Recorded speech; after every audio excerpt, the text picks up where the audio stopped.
Ah, ces sons me tuent seulement, on ne peut pas savoir. La sœur grâce sourit derrière ses caméras. Bonsoir à toi, la sœur Elsa, que le Seigneur te bénisse. La sœur Elsa, dans ton pays, il y a une tentative de renversement de gouvernement qui se prépare. Je crois qu'il va falloir qu'on parle de cela. On prie pour ton pays. La sœur Elsa blague, oui, merci Père. Il y a une tentative de renversement de gouvernement. Oh, le processus qui est engagé ne doit pas amener ces gens à reprendre encore le même. Il faut qu'on apprenne avec les mauvais démons du passé à faire table rase. Parce que dans ton pays, il y a des gens qui ont décidé de déposer des armes et d'autres qui ont décidé d'en découdre et profiter de cette occasion-là pour encore en créer des troubles. Je ne sais pas si la sœur Elsa m'écoute. Je vous entends, je vous entends. Oui. Très bien. Vous avez raison. Comment, ma sœur? Tu as raison, mon frère. C'est exactement ce qui se passe. Il y a quelque chose qui ne va pas, comme on dit en langage courant là. Il y a quelque chose qui ne va pas. Ils ont même restreint les opérations au niveau des banques aussi. Il y a quelque chose de bizarre qui se passe. Oui. Donc, et cette tentative, si c'est créé encore par des puissances occidentales pour positionner la personne qu'ils voudraient là-bas. Donc, c'est pas bon ce que je t'en ai regardé. D'accord? D'accord. Donc, je crois que ce serait bien compris là maintenant. Tendre Père, j'ai prie au Dieu de gloire que tu étends ta main sur ce pays qui est le nôtre également. Je prie Dieu de gloire que toute tentative de déstabilisation de ce gouvernement, Père, que ça se solde avec un échec. Seigneur, ton peuple a assez souffert là-bas et tu connais combien les gens souffrent dans ce pays et combien les gens ont souffert au point où même les aéroports sont bloqués, contrôlés par des puissances étrangères. Je prie Dieu de gloire que tu amènes la restauration et le souffle que tu as déclaré venir en Afrique en partant de l'Afrique centrale. Je prie Père de gloire que tu restaures sur ce pays. Je prie au Père de gloire pour tous ces peuples des alentours et pour tous ceux qui ont fui, qui sont dans la brousse, dans les brousses du Cameroun et des pays alentours. Je prie Père de gloire que tu les restaures également. Je prie au Dieu de gloire que cette tentative soit un échec et que ton nom soit glorifié. Et je prie au Dieu de gloire pour ce peuple, ce merveilleux peuple. Et je prie au Dieu que ta terre que tu as créée, dont tu as estampillé pour toi dans ce peuple-là, c'est contre là et c'est ton peuple qui souffre là-bas, que tu les réveilles pour cette heure-ci. Père de gloire, livre au Dieu de gloire, livre à l'échec le plan de l'ennemi dans ce pays. Au nom du Seigneur Jésus-Christ de Nazareth. Amen. Amen. Amen. La sœur Elsa Black, tu vas nous donner l'actualité de ton pays au fur et à mesure, d'accord? Donc, s'il y a du nouveau, comme nous ne suivons pas la radio, là, tu vas expliquer à tes soeurs de temps en temps et puis on va y revenir. Parce que c'est imminent là, c'est qu'ils sont regardés. D'accord, ma soeur?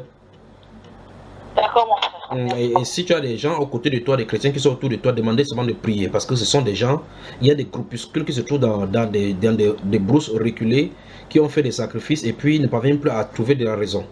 Ils sont tellement habitués avec du sang et avec de meurtre au point où être stable et rester dans l'harmonie serait quelque chose d'incompréhensible pour eux. Et par conséquent, il faut créer ces désordres pour continuer dans ces cas-là.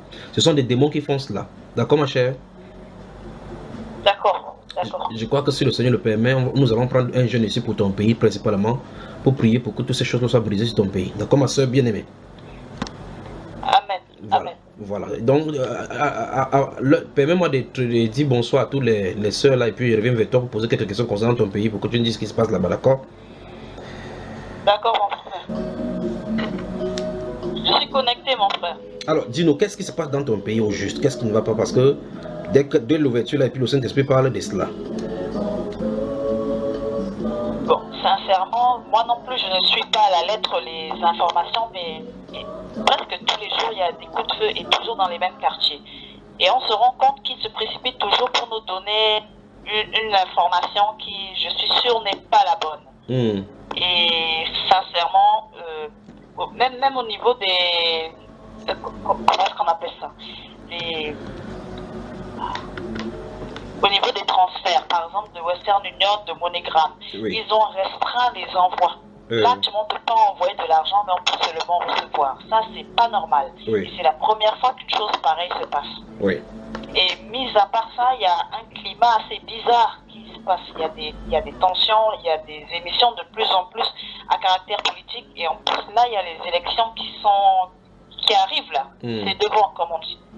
Okay. Et dans certains quartiers, ils ont commencé le recensement. Et certains candidats aussi ont commencé des meetings, etc. Et même certains meetings ont été refusés. Il y a certains troubles aussi qui avaient eu lieu il y a un mois ou deux.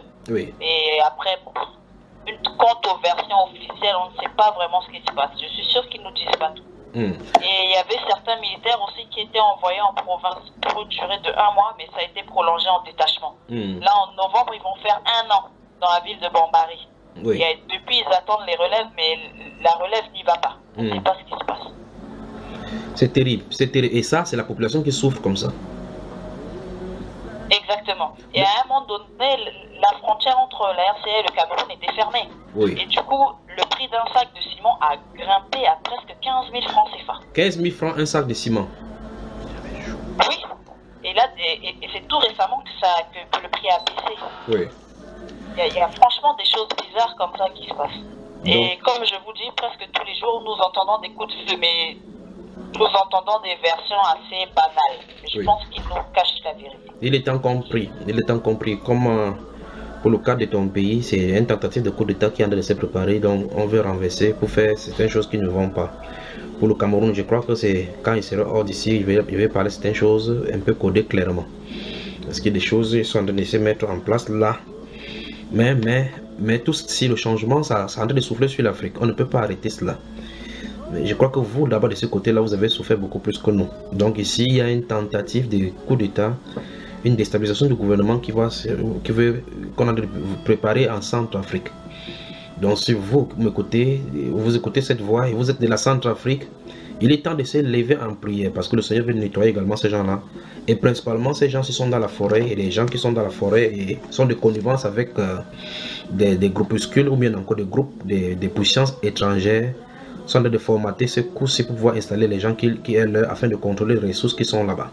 La deuxième chose, c'est que ces gens-ci ont fait alliance avec des esprits maléfiques, des incantations avec des meurtres de sang, des innocents, des vierges, qu'ils ont fait des sacrifices avec, et ces choses réclament du sang. Ils ne parviennent pas à s'entendre et ne peuvent pas rester dans la paix. Il faut donc une prière, une repentance nationale pour pouvoir briser cette tension-ci là-dessus. Mais que le Seigneur puisse les mettre hors d'état de nuit. D'accord, ma soeur, courage à toi, d'accord? Je crois que les intercesseurs des églises de la Centrafrique sont au courant de ceci normalement parce que le Seigneur doit leur avoir montré ces choses-ci et ce qu'il en est.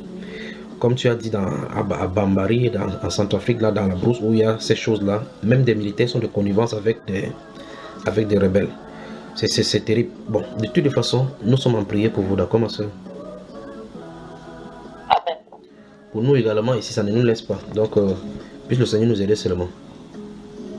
Amen. Voilà, est-ce qu'on peut commencer ce soir? Commençons, mon frère. Voilà.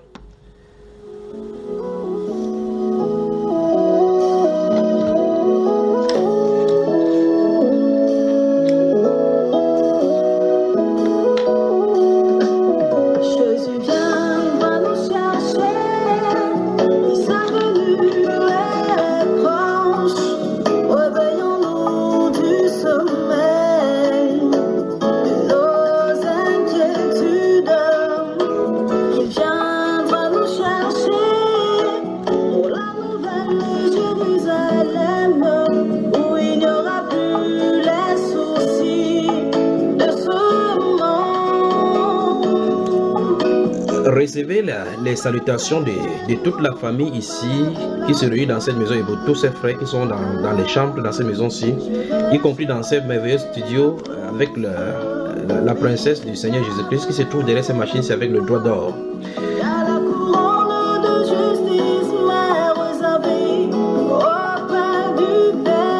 Kag Sanoussi, les présidents de l'Institut international de gestion des conflits.